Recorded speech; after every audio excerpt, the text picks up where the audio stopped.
여러분 반갑습니다. 귀한 주일을 맞게 되는데 여러분 가정 가운데 하나님 은혜가 충만하게 되기를 주의 이름으로 간절히 기원합니다.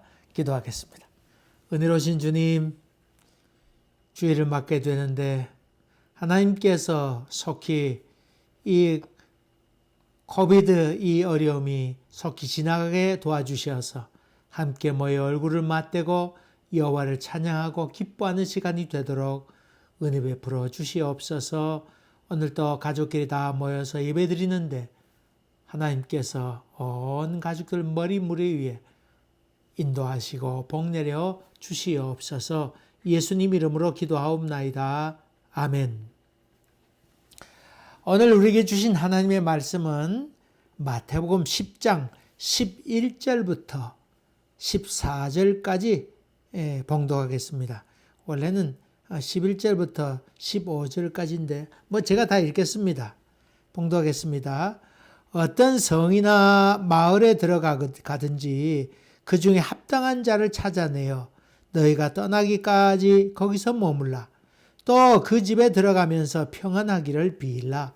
그 집이 이에 합당하면 너의 빈 평안이 거기 임할 것이요 만일 합당하지 아니하면 그 평안이 너희에게 돌아올 것이니라. 누군지 너희를 영접하지도 아니하고 너희 말을 듣지도 아니하거든 그 집이나 성에서 나가 너희 발에 먼지를 떨어버리라.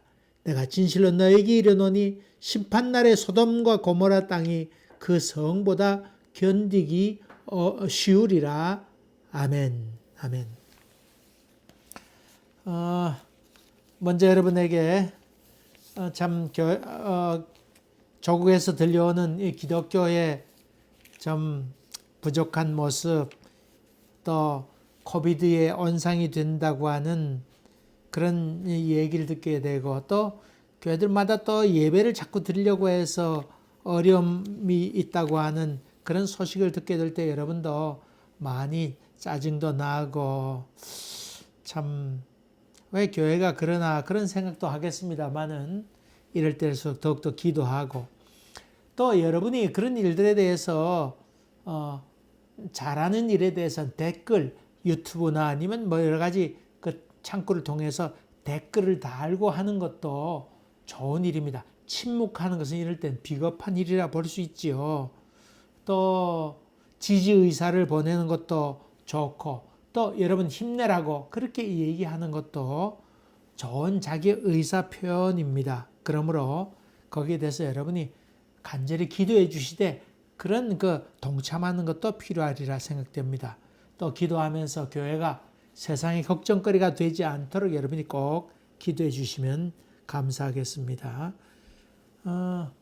또 이번 주에 윤선애, 민선애가 이렇게 한국 잘 다녀왔고, 또 여러분이 예배 드릴 때에 애들하고 같이 드리잖아요. 또 얘기 들으니까 애들이 좀 어려운 귀절이 나오거나 하면 그 유튜브를 잠깐 멈추고 그리고 설명을 하고는 또 이렇게 진행한다는 얘기를 때 아주 참 좋은 일이죠.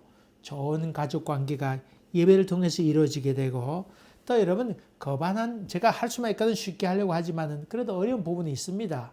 또 내용도 또 많기 때문에 그런 경우가 있는데 이해가 되지 않는 부분은 유튜브에 이렇게 글을 남겨도 좋겠고, 할 수만 있거든 어머니들이 또 아버지가 어려운 내용들은 설명해주고, 여러분이 이해 안 되면 또 그걸 멈췄다가 이렇게 진행하면 거반이 이렇게 1시간이면 예배를 잘 마칠 수 있으리라 그렇게 생각합니다.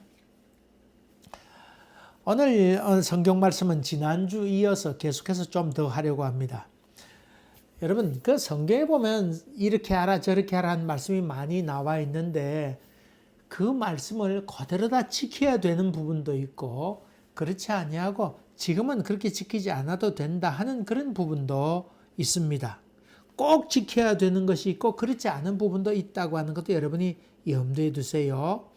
이 로마 캐톨릭 성당에 있는 그런 것과 달리 우리 개신교는 신앙의 기준을 어디서 잡냐면 성경에서 잡습니다. 그래서 성경을 아주 중요시 여기는데 캐톨릭은 그것 아니고 성경보다도 전통을 우선시 여긴다는 말씀을 지난번에 드렸습니다. 그러니까 전통이라고 하는 것은 교황의 얘기나 아니면 주교회의, 또 추기경 회의, 이런 회의를 통해서 결정하는 것을 성경보다 더 중요시 여긴다.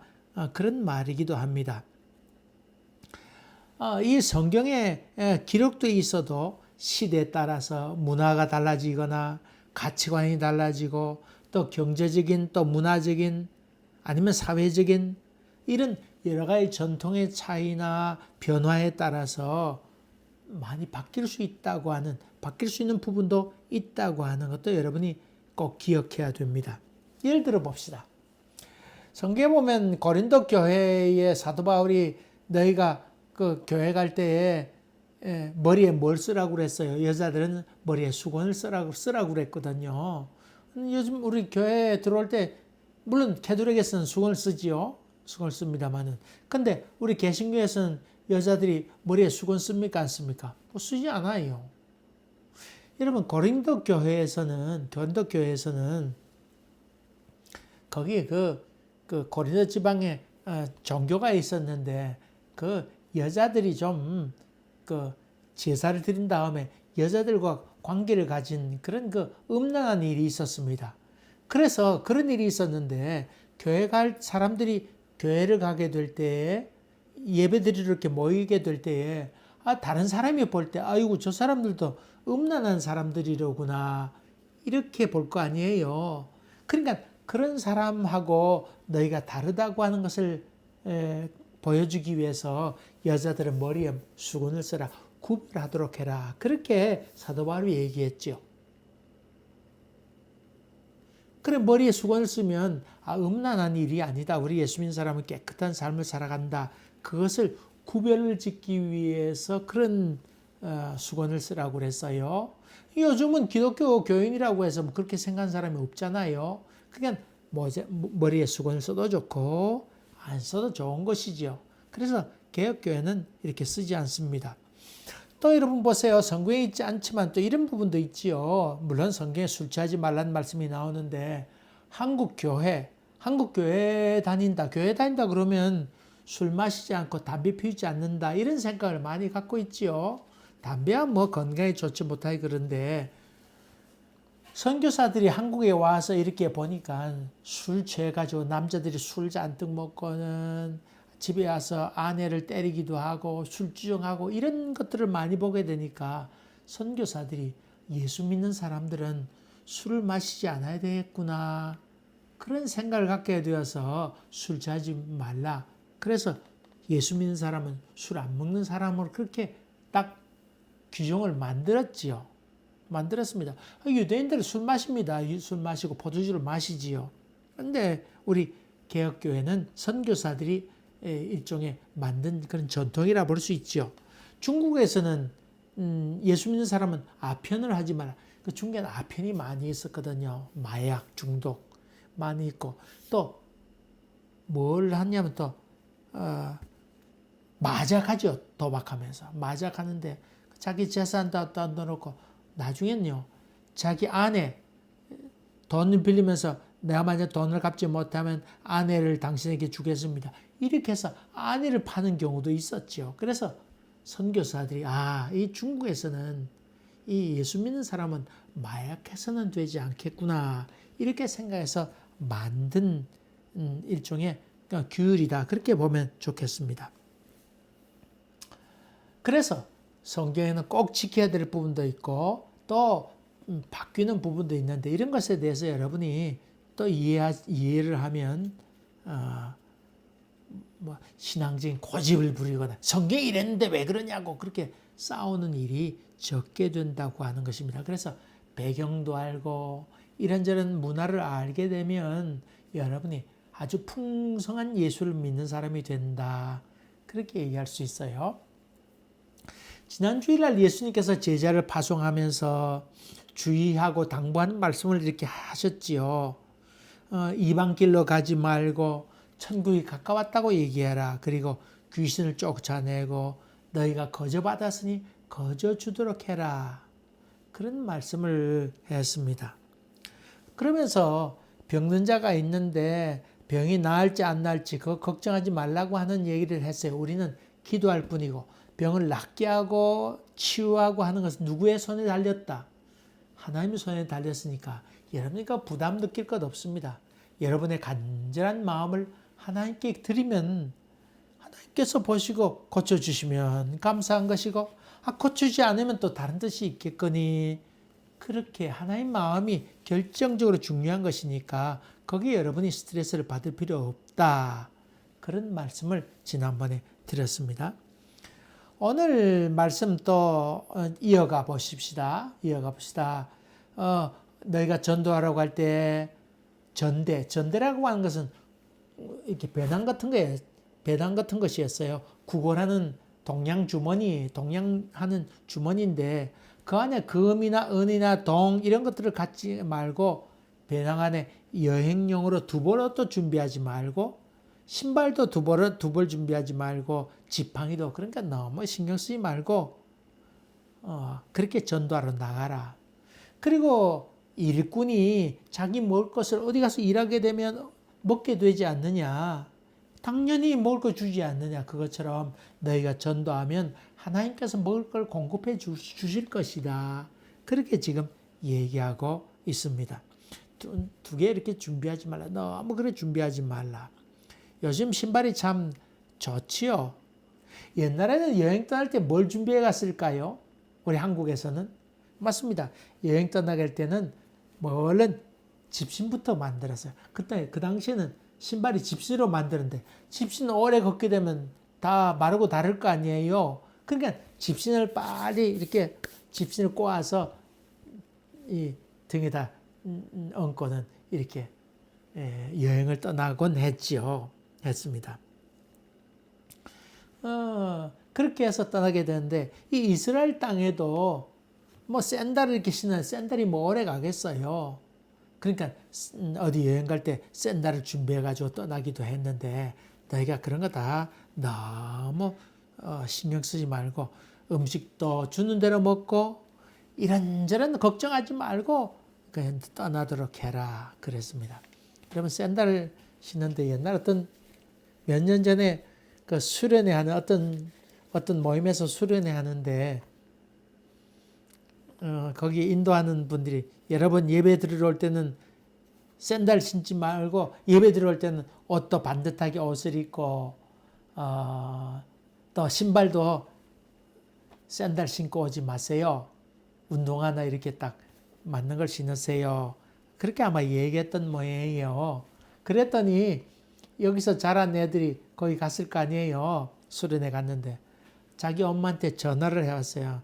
마미 여기서 샌들을 신지 말래.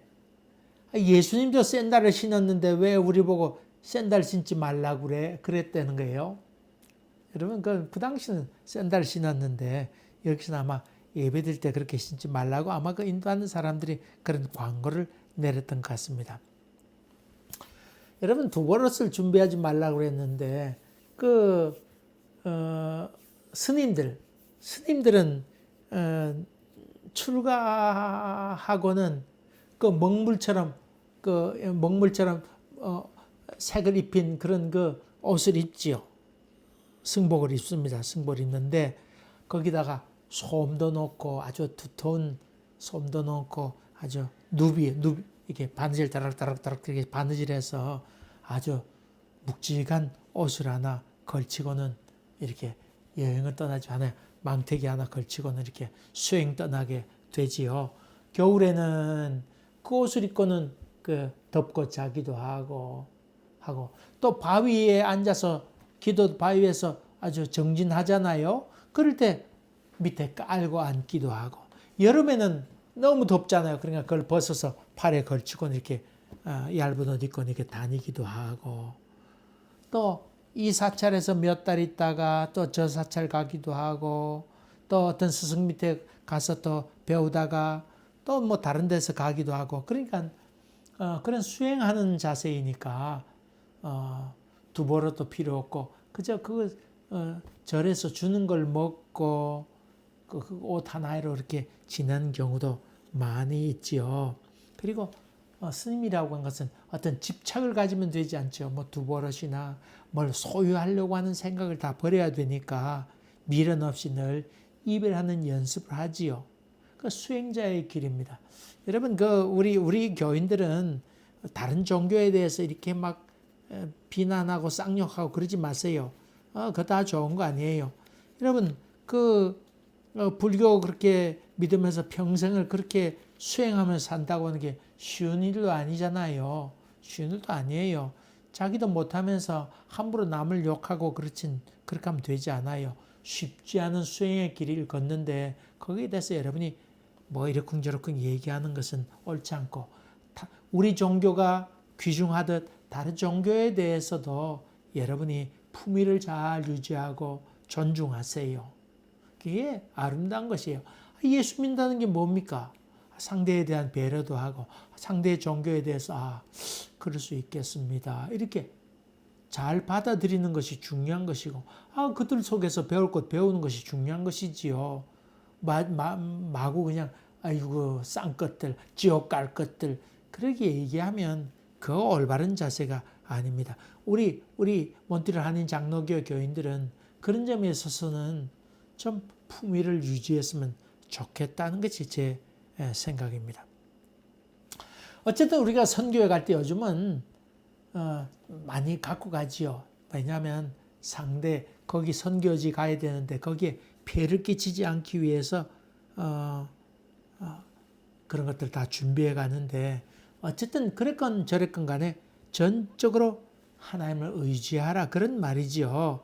먹고 자고 하는 것도 하나님께서 책임져 주시니까 이것저것에 마음을 쓰지 말고, 준비하는데 너무 신경 쓰지 말고 하나님께서 명하시면 기쁨으로 속히 자꾸 전도하러 나가라 그런 의미로 쓰였습니다. 그러니까 금, 은, 동 이런 것들을 준비하고 아이고 가서 굶으면 어떡할까 이런 생각하지 말고 믿음으로 걸어가라 그렇게 얘기하고 있습니다. 그 다음에 11절을 넘어가면서 어느 성이나 마을에 들어가거든 그 중에 합당한 자를 찾아내어서 떠나기까지 거기서 유하도록 해라. 한 곳에 머물라 그런 말이지요. 물론 이 당시 머물었다고 하는 것은 오래 머물지 않았습니다. 3일 정도, 기껏해야 3일 정도 머물었으면, 요즘 뭐 어떤 사람처럼 한 달 머물고 거기서 붙어서 그냥 지낸다. 그건 있을 수 없는 일이었습니다. 그래서 그저 나그네들이 와서 아니면 전도팀이 와서 한 3일 유학원도 떠나고 하는 것이 저들의 일이었는데, 그 중에 합당한 자라고 하는 표현을 썼어요. 합당한 자라는 말을 또 다르게 표현한다면 유력한 자다 그렇게 표현을 하기도 해요. 그 지방에서는, 그래도 그 동네에서는 제일 유지가 되는, 돈 좀 있고 좀 넉넉한 사람, 지위가 좀 있는 사람, 그런 의미를 그렇게 쓰였습니다. 그 당시에 나그네 대접하는 것을 중하게 여겼지요. 또 남을 대접해야 축복을 받는다고 생각했는데 3일 정도에 어느 정도 다 집이 있는 사람들은 영접하긴 했습니다만은 사실 대부분 다 살기가 다 어려웠습니다. 먹고 살기 힘들 때인데 가난한 집에 머물게 되면 얼마나 부담이 되겠어요. 그러니까 할 수만 있거든 유력한 집에 머물러라 그런 말이지요. 그럼 먹고 살기 힘들 때인데 부담이 되지 않도록 좀 있는 집에 가서 유하도록 해라. 또 다른 이유가 있죠. 그 이유 가운데 하나는 유력한 사람을 예수 믿게 하게 되면 다른 사람도 아이고 저 사람이 예수 믿는데 그럼 우리도 믿어볼까? 이렇게 전도하기가 쉽겠다 하는 생각을 그 당시 가졌던 것 같습니다. 그러면 그 집에 종도 있는데 종도 예수 믿게 되고 친척도 많이 있게 되니까 친척도 예수 믿고, 또 영향력을 미쳐서 아이고 우리 다 같이 교회 갑시다 이렇게 예수 믿읍시다 이렇게 하면 쉽게 전도가 된다 이렇게 생각을 가져서 거기 유력한 집에 머물라고 하는 것 같습니다. 이런 선교 방법이 지금 로마 가톨릭에서도 그대로 행하고 있지요. 그래서 어느 지방 가든지 그곳의 최고의 권력자, 최고의 풍요로운 사람, 부자 이런 사람을 대상으로 선교하죠. 또 옛날 유럽에서 복음을 갖고 남미 쪽으로나 다른 나라에 점령에 들어가게 될 때에 많은 군대와 함께 선교사를 보냈지요. 그렇게 해서 대포도 싣고 총도 싣고 그러면 팡팡 쏘면서 그러면 사람들이 다 놀랄 거 아니에요. 그때 그 동네 족장이 턱 나오게 되면 선교사 가서 복음을 전하고 협박을 받으면서도 선교를 받기도 하고 그랬죠. 그랬죠. 그리고 또 그런 포를 갖고 가게 되면 아이고 예수 믿으면 저는 강한 힘이 생기는구나. 아이 저렇게 풍요롭고 부자가 되는구나. 이렇게 해서 선교를 쉽게 하기 위해서 그렇게 했던 경우 있죠. 여러분 일본의 경우에는 1600년대도 벌써 캐톨릭 신부가 들어왔어요. 신부가 들어왔습니다.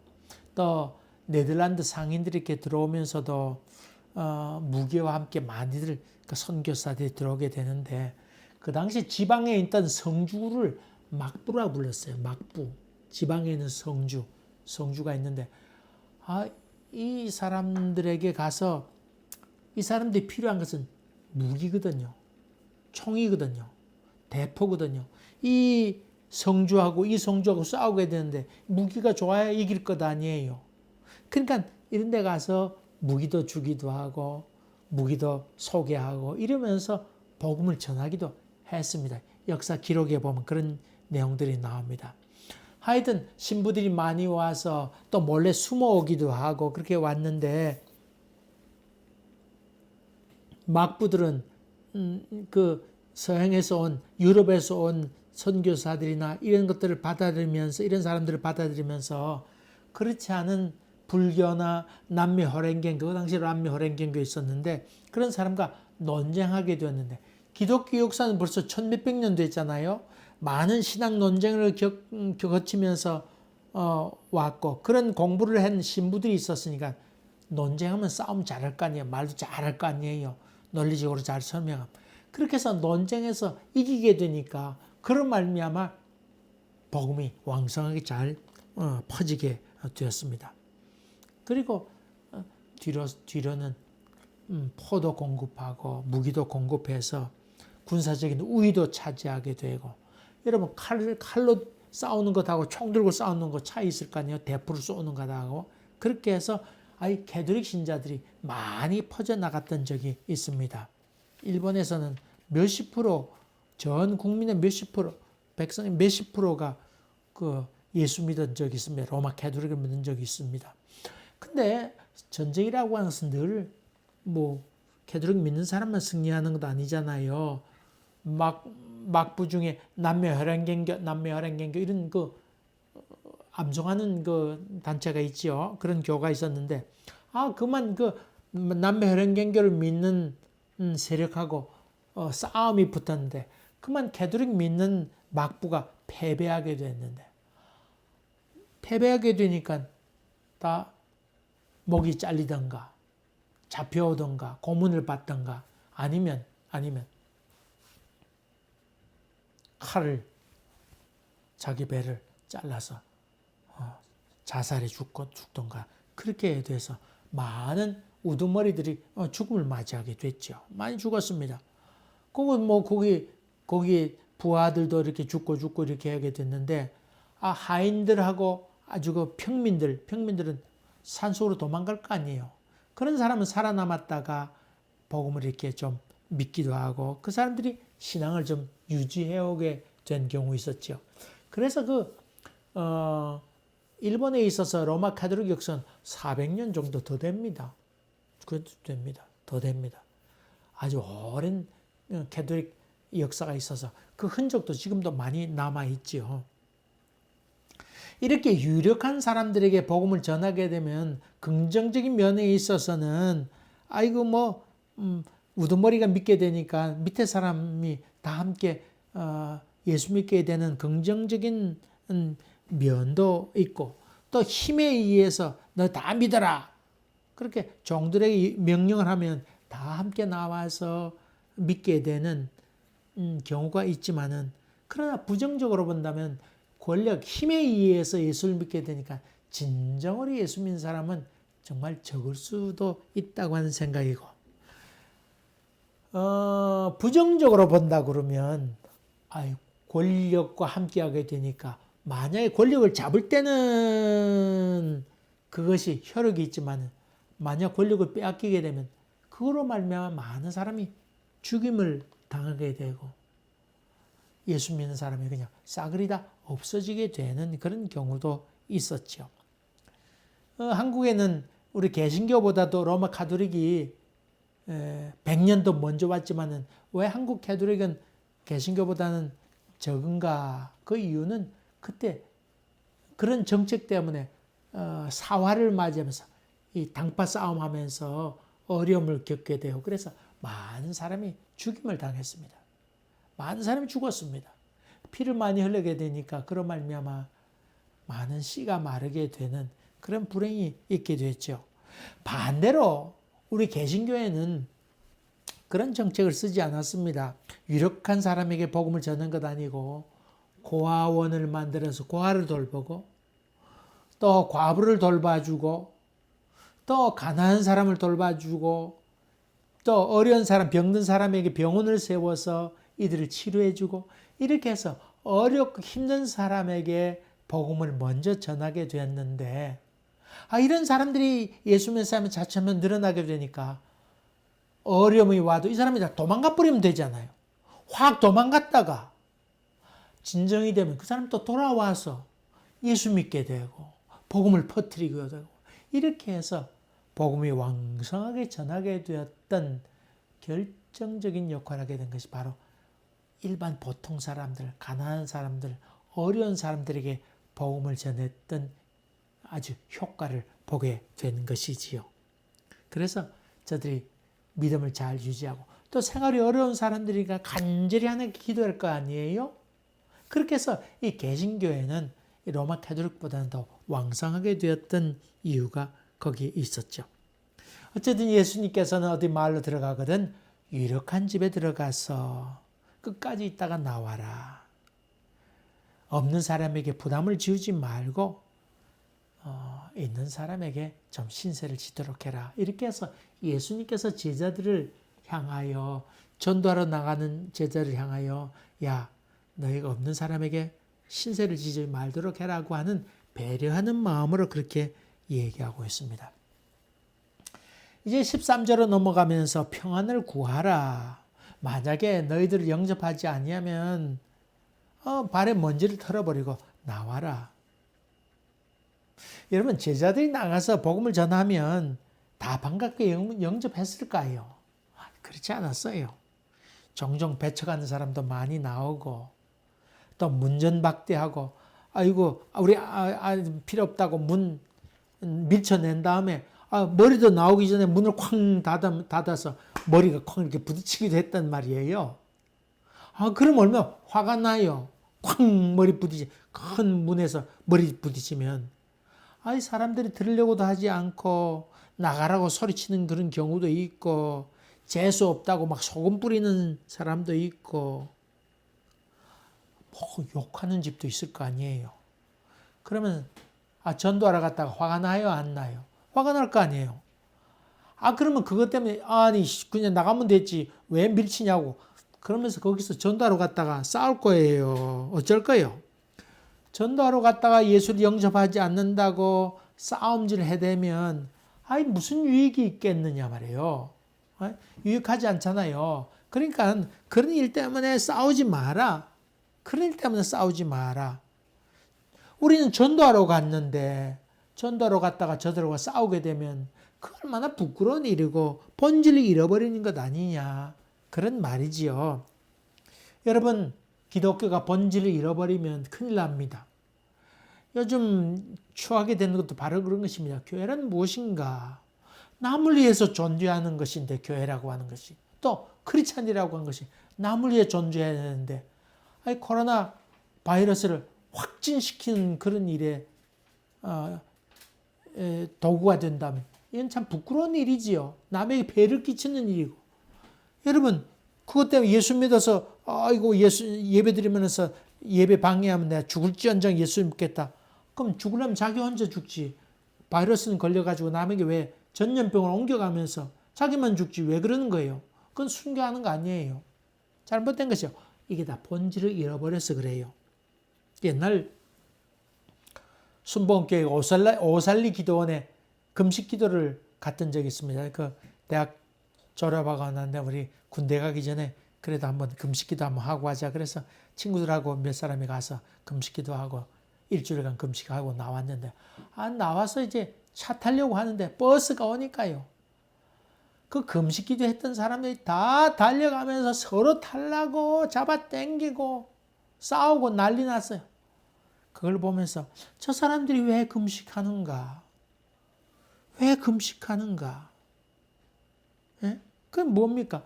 내려놓으려고 금식하는 것 아닙니까? 그런데 금식 끝났다고 그거 차 먼저 타려고 그냥 싸움질하고 날렸단 말이에요.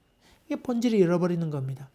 여러분, 자기 소원을 간절히 빌려고 금식 기도도 하고 철야 기도를 합니다마는 여름에 교회 창문을 다 열어놓고 스피커 크게 틀어놓고 또 앰프 틀어놓고 붕땅 붕땅 붕땅 붕땅 다른 집도 다 문 열어놓고 잠을 자려고 하는데 더워서 그 소리 때문에 밤새도록 시끄러워서 잠 못 잔다 그러면 그래서 경찰이 달려온다 그러면 그건 본질을 잃어버린 것 아닙니까?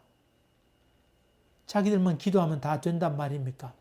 자기들만 천국 간단 말입니까? 그런 말 안 되는 이야기가 얼마나 많은 일인지 많은지 모릅니다. 기독교는 남을 위한 종교입니다. 남에 대한 배려를 하지 못하면 천국과는 거리가 멉니다. 멉니다. 교회는 세상의 짐이 되지 말아야 됩니다. 그런 교회는 없어져야 됩니다. 그런 것들은 다 잘못입니다. 그런 것들은 다 광신도입니다. 광신도. 그래서 전도하러 갔다가 자기의 생각과 맞지 않는다고 해서 영접하지 않는다고 해서 아니면 어려움이 있고 또 멸시받는다고 해서 저주나 아니면 욕을 하지 말고 너희는 화평을 전하러 온 사람이니까 화평이라고 하면 더불어 같이 사는 것이지요. 평화롭게 사는 것이잖아요. 화평을 전하러 간 사람이니까 축복을 하면 축복을 했지 결국 저주를 하지 마라. 그런 말이죠. 만약에 저들이 평안이나 복을 받을 만한 자격이 없으면 그 복, 너희들이 복을 빌었는데 그 사람이 받을 자격이 되지 못하면 그 복이 다시 너희에게 돌아올 터이니까 너는 어쨌든 축복을 하고 분내지 말라. 말을 해도 아주 귀한 말을 하고 고상한 말을 해라. 감정의 선을 감정을 폭발시키지 말고 잘 절제하면서 축복을 하도록 해라. 그렇게 얘기합니다. 그 평안이 그 집에 합당하면 그 사람이 평안한 축복을 받을 만하면 평안이 임할 것이고 그 사람 아주 나쁘고 질이 나쁘고 하나님의 복을 받을 만한 그릇이 도무지 되지 않으면 그 복이 너희에게로 다시금 돌아가게 될 것이다. 뒤집어서 봅시다. 만약에 저주를 했는데 저 사람들이 저주받을 만한 그런 나쁜 짓을 행하면 그 저주가 임할 것이고 만약에 저주받을 만한 그런 짓을 하지 않았으면 그 저주가 누구에게로 온다? 너에게로 오게 될 것이다. 그런 말과도 같은 말 아니겠어요? 이 말이 참으로 중요한데 마음이 중요하다 그 말 아니에요? 말이 중요하다는 말은 마음이 중요한데 그러므로 너희가 이런저런 일을 만나게 될 때에 화평을 전하고 축복을 하지 절대로 저주를 하지 말도록 해라. 너희 마음을 잘 다스려서 저주를 하지 말도록 해라. 이런 말이지요. 참 예수님께서 참 귀한 말씀을 하셨습니다. 참 지혜롭고 성경의 근본 진리를 여기서 얘기하고 있지요. 교인 중에 종종 분쟁하면서 그 사람이 이런 말 했대 하면서 우리에게 이런 악담을 할 수가 있느냐고 분노하는 사람이 있습니다만은 또 참지 못해서 화를 내는 사람도 있습니다. 그러나 여러분 상대가 여러분에게 저주를 퍼붓는다 할지라도 그것 때문에 너무 마음 상해하지 마세요. 뭐 화가 나니까 그랬겠지 그런 생각하면서 내가 그런 저주를 받을 만한 그릇이 안 되면 그릇이 아니면 걱정하지 마세요. 절대로 저주가 임하지 않아요. 아이고 걱정하지 마세요. 하나님께서 우리 마음을 보시는데 뭐 그것 때문에 마음 상해해요. 또 상대가 우리에게 축복하거든 아멘 이렇게 받으세요. 또 우리도 남에게 그렇게 함부로 저주하지 말고 할 수만 있거든 축복을 하세요. 도무지 우리의 복을 받지 않거든 그냥 신발을 털고 그냥 나오세요. 아, 복을 만한 그릇이 안 되겠구나 생각하니까 저주는 퍼붓지 말고 그냥 나와 상관이 없구나. 그래 생각하고 그냥 털고 조용히 그냥 나오세요. 거기에 뚜껑이 열려가지고 화를 내거나 너무 그렇게 하지도 마세요.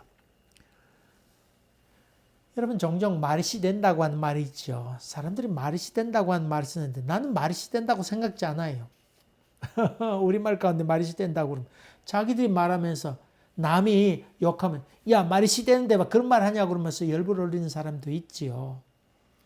여러분 근데 내가 그런 저주를 받을 만한 그런 행위를 하지 않았으면 말이 되지 않아요. 걱정하지 마세요. 우리의 마음그릇이 하나님의 복을 받기에 큼직하고 든든하면 상대가 무슨 말을 하든지 간에 하나님의 복이 우리 가운데 임합니다. 그러므로 이런저런 말에 여러분 마음을 빼앗기지 마세요.